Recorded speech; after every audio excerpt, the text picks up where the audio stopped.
Magandang araw mga kagabay, ngayon po July 2, 2024, araw po ng Martes. Maririnig po natin sa ating ebanghelyo kung papaano natakot ang mga alagad ng Panginoon sa laki ng alon at lakas ng hangin nung sila'y naglalakbay sa katubigan. Kanya nga ginising nila si Jesus at sinabi nila na ito na yung sitwasyon. Lulubog sila at posibleng sila'y mamatay. Subalit ano ang sabi ng Panginoon sa kanila? Napakaliit ng inyong pananampalataya. At pinatahimik ni Jesus ang alon at hangin ng katubigan.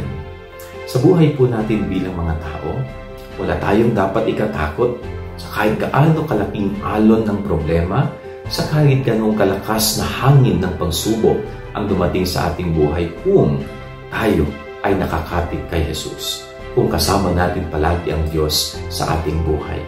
Kaya napakaganda pong itong paalala sa atin. Isinasama ba natin ang Diyos sa ating buhay araw-araw? Yan ang ating gabay-aral ngayong maghapon. God bless po sa inyo lahat. Pagpalain kayo ng Panginoon.